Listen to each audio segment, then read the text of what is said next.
Hello everyone! Today it is my unexpected pleasure to discuss the 1956 version of Jane Eyre, an adaptation I believed was almost entirely unavailable to me. I remember hearing about this version years ago. To me, it had an aura of mystery. It was so rare that it was almost legendary, and it was my understanding that in order to see it, you had to venture to a particular place in England in order to screen the sole surviving copy. So I was shocked a few weeks ago when one of my viewers, thank you Kayla, informed me that the adaptation had just been uploaded to YouTube. Not just a few clips, the whole 6-episode miniseries. I watched it on a channel called Bronte Fan, where it was uploaded as one 3-hour, 8-minute video with all 6 episodes together. It's also appeared on a couple other channels. It's been uploaded in episodic form.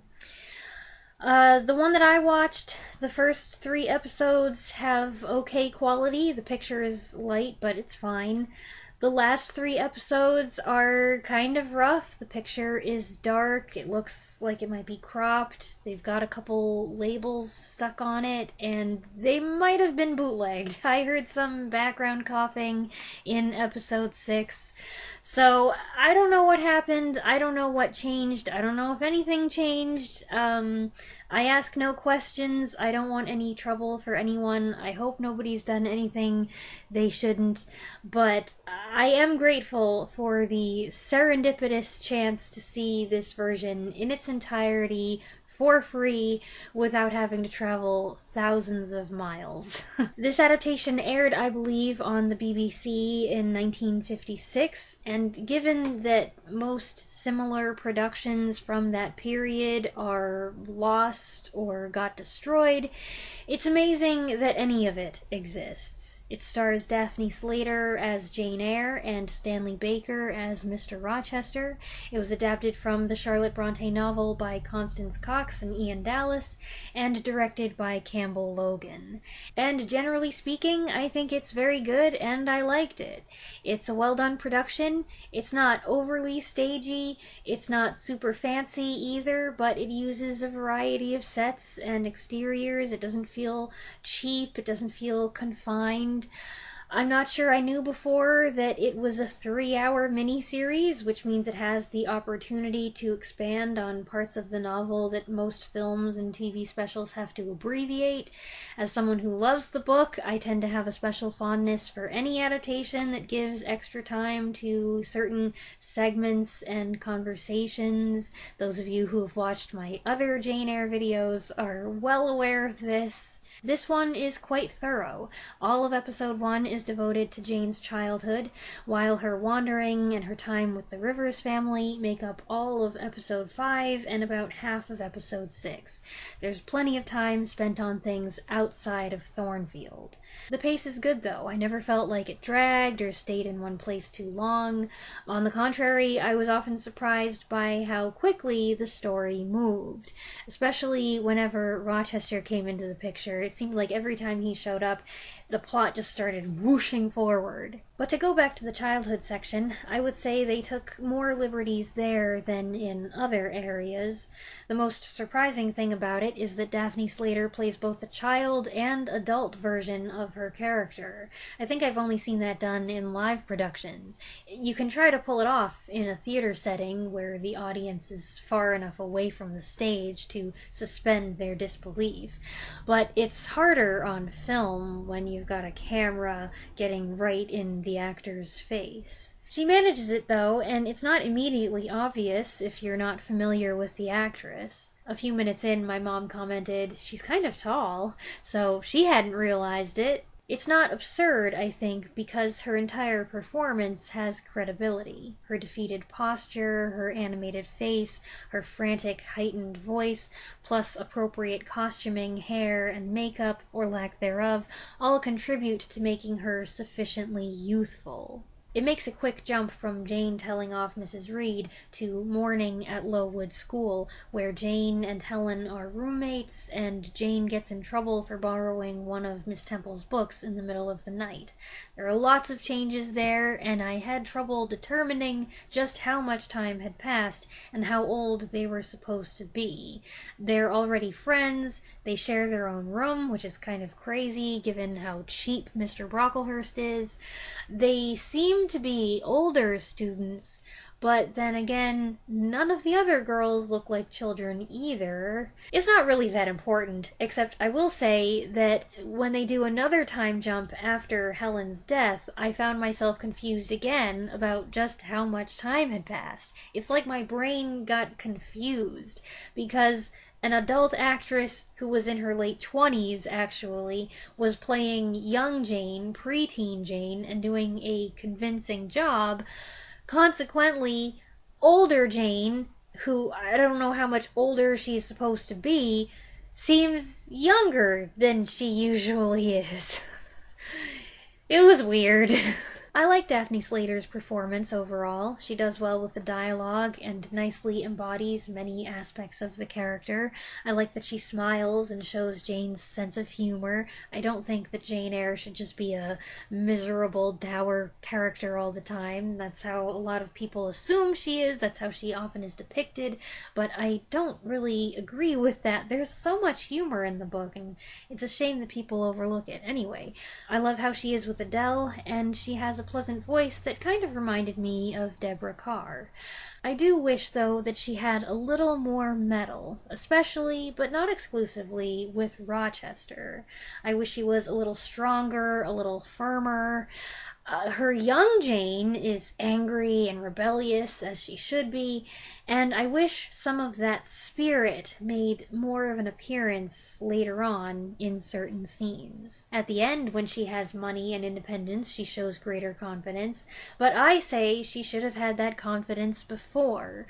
Jane Eyre, as I know her, isn't a scared, mousy individual. She's poor and obscure, plain and little, yes, but she knows her own mind, and she speaks up for what's right without fear when it's necessary. That's one of the things that Rochester finds so alluring about her. But that aspect isn't as present here, and I missed it. As for Stanley Baker, he's very different from how I typically picture him. In light of the other performances I've seen of his, and there aren't many, I've seen him in just a few movies, this casting struck me as unusual, and yet I do think of him as someone who played hot-tempered leading men, and he certainly leans into that angle. Fun fact, these two actors are actually the same age. They're both 28 here. It's pretty young for Rochester, whose stated age in this version is 40. Baker's got the glowering, brooding thing down, though, and his naturally forbidding, hawkish expression and aristocratic look works. My issue is that he never fully climbs out of that funk and becomes the Rochester that I like. He's got a couple moments of fun, but they're few and far between. There's not a whole lot of banter here, and what we see more of is a caustic, rash, temperamental man. Some of his behavior is on target. He's direct, he's very blunt, he's autocratic, even his sharpness toward Adele is book accurate, but I don't like him to be completely churlish toward Adele all the time. I don't believe Jane would love him if he was an absolute beast toward this innocent little girl. So I think they laid that on a bit thick, and I don't care for his abrasive reactions to Jane either. I'll say more about that in a minute. As for other characters, Miss Temple gets quite a bit of screen time. She's a truly selfless character here. Her favoritism is no secret, and she's actually the one who finds the post at Thornfield, knowing of Jane's hunger to escape the confines of the institution. This shot of Grace Poole eyeing Jane is creepy. They did a good job making you wonder, oh, what's her deal?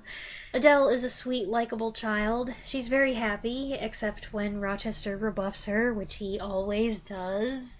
I like this Mrs. Fairfax. There's no particular reason for that. She's pretty standard as Fairfaxes go, but I like her. Turns out she was played by Barbara Everest, who I just mentioned recently for playing the Irish housekeeper in the 1944 film The Uninvited, and I have to credit the internet for this. I did not make the connection. She also played Lady Ingram in the 1943 version of Jane Eyre. The actress playing Bertha is very good. She has some great hysterical laughter, and I like her performance in the veil scene. Overall, this version does a very good job with the spooky material. The Rivers housekeeper, Hannah, is especially cranky in this. It's humorous how much they dialed that up. Diana and Mary Rivers are pretty much interchangeable. They didn't really make much effort to differentiate their characters. And St. John seems like he could be an appealing person at first, and then you get to know him better and find out he's a cold, stubborn old sourpuss. He gives a solid performance. I didn't like the character at all. There's no Rosamund Oliver in this, and I find that to be kind of a serious omission in this part of the story. I find St. John's admission of his attraction to Rosamund Oliver is something that kind of humanizes him. Not in a big way, but in a small way. It shows that he is capable of softer feelings. He is susceptible to love and desire, but he suppresses those feelings because she doesn't fit in with his goals. I think when she's cut out, there's nothing to stop him being completely machine-like and unrelenting in his pursuit of his purpose. If this was just any movie or miniseries, I'd probably start wrapping up my comments now, but since this is Jane Eyre, and I have a history of going in depth with all the other adaptations, I've got to do it for this one too. So here are some thoughts on some key scenes. The horse scene. I appreciate that there's snow on the ground. It's a little thing, but visually that makes this different from many other versions. There's some audio fuzz that makes the dialogue a little hard to understand, and there's not as much of it as there should be anyway, but there are a couple amusing bits in this exchange. Jane doesn't appreciate being mistaken for a servant, and I think he kind of picks up on that. The fire scene is disappointing. There's little to no flame. I'm not saying I want Rochester to get flambéed in his bed, but it's not nearly as dramatic when it's just a room full of smoke. Also, the conversation afterward is much too brief. If you know how this scene is supposed to go, if you know this dialogue pretty much by heart, that's a letdown too. There is a gypsy scene, and that was a pleasant surprise for me, and it's a longer, more accurate one than you get in most other adaptations. We barely see his disguise, and the reveal is abrupt, but there's more from the book than is usually included. The whole scene has a more satisfying conversation than they've previously had, I think, which made me wish their other exchanges were longer. Side note, when Rochester, as the gypsy, tells Jane to cross his palm with silver and she hands him a coin, it suddenly occurred to me, does he give that money back? Speaking of money, they do include the scene where he gives her some for her trip to Gateshead and they say farewell. It's more stern, less playful, and then at the end of it he suddenly demands that she not see anyone else. Okay. The scene with Mrs. Reed is good. They left Jane's cousins out of the picture for some reason, but the whole thing with her uncle is included. There's no affectionate meeting at the turnstile when she comes back. I really like that dialogue, so that's a bummer. More than usual, I felt like this Rochester kept setting things up to trick or coerce Jane into declaring her feelings. That is what's going on with Blanche Ingram and the gypsy, but there were several instances here where he's intently watching Jane and just his face made it seem like he's thinking, "Tell me you love me!" But I get it. His adult life has been dominated by treachery and deceit and emptiness, people wanting him for his money, his position. Before he declares his feelings for her, he desires to hear her confession of love and to have the confidence that she actually wants him for himself. The proposal is too short. Jane accepts awfully quickly. There's no disbelief, no protest, no indignant speech, nothing. So there goes more favorite dialogue out the window, and it's comical how quickly she says yes. And then she's so excited about not being sent away that she runs off to tell Mrs. Fairfax and leaves Rochester standing there like, hello, we just got engaged, and now you just leave. What? And then right after that, they go shopping. I mean, immediately after, in real time. She gets back from Gateshead, half an hour later, he proposes, and then boom! Within 10 minutes, they're off to the market. Rochester, on the sly, buys a bunch of fancy frippery and surprises her with it in her room. That's combining a couple scenes, but it's fine. What bothers me is how mad he gets when she rejects the stuff. It's an ugly reaction, and I hate it. They should argue, yes. They argue over the jewels, the Rochester family jewels, when he wants to give them to her the next morning, when he's all about opening the vault or whatever. And then they argue over the wedding clothes and her trousseau and the veil. But when she stands her ground and explains that with her own simple taste she would look ridiculous in these things, he reluctantly concedes and backs off. Here, the exchange is painful. It's one of a few instances where he takes offense and loses his temper in a nasty way. He does come right back and apologize, and they kiss and make up after she asks if she may wear this one piece.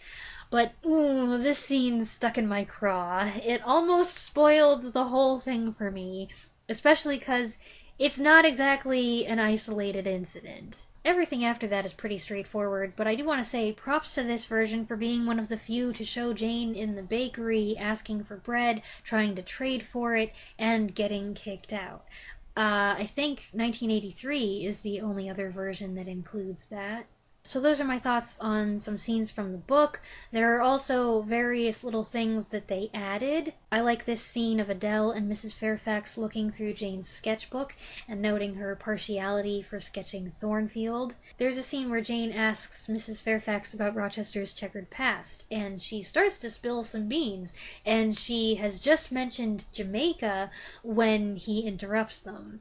Adaptations vary as to how much Mrs. Fairfax knows about Grace Poole's patient, so it's interesting how much they insinuate here about what she knows. Emotionally, Jane doesn't have much of a poker face. In the scene after the fire, when Mrs. Fairfax tells Jane that Rochester has left, Jane starts crying. I just imagine her being much better at concealing her feelings. She's a person who just tamps it all down until all of a sudden it explodes. It's supposed to explode in the proposal scene. It doesn't happen here. During the guests section, there's a scene where one of the young ladies sings at the piano. She's not very good. She's kind of channeling Susan Alexander, and I thought, wow, they're doing Blanche dirty here. It turns out that was her sister Mary, not Blanche. We never actually hear Blanche or Rochester perform, despite how awesome she's supposed to be. There's an interesting addition when Rochester brings everybody up to meet Bertha. Grace Poole is very sympathetic, and she says to the men, "Why did you stop him? Why didn't you let him have a chance?" She seemed very creepy when we first saw her, but that gave her some extra heart. There's a scene at Jane's little school where a girl who is helping her keep house opens her door and greets a gentleman we can't see. For a split second, we and Jane are invited to wonder if it might be Rochester. The idea must cross Jane's mind, and that's a notion that the 2011 film toyed with. Like quite a few other versions, this one cuts away to Thornfield, showing Bertha spooking around, starting fires, and grappling with Rochester on the roof. And then this adaptation has a decent ending. The reunion isn't rushed, it's humble and sweet. I like Jane's good humor in the conversation about where she's been. He's blinded and maimed as he should be, and he's emotionally fragile, so afraid that he's dreamt the whole thing, as has happened dozens of times before, that he goes stumbling across the room in search of her. But it's not a dream, and it's implied they'll live happily ever after. This version doesn't state anything about their future outright. There's no "reader, I married him," there's nothing about his sight returning so that he can see their baby, but that's okay, and even with all the changes, it's still one of the more faithful adaptations, at least in some ways. In certain areas, it's surprisingly abrupt, and I don't always love the choices they made. While they included so much, some of my favorite scenes are too short, or not there at all, or the dialogue is significantly altered, and there are aspects of the lead characterizations that I don't love, but I still enjoyed it. It's better than some other adaptations out there, and I'm very happy that I got to see it after I'd pretty much given up hope. I hope you enjoyed this review. I've put a link to the adaptation in the description so that you can check it out if you'd like to, and then you can share your thoughts on it in the comments below. I look forward to hearing what everybody thinks of this one, and I'll be back soon. Thanks for watching.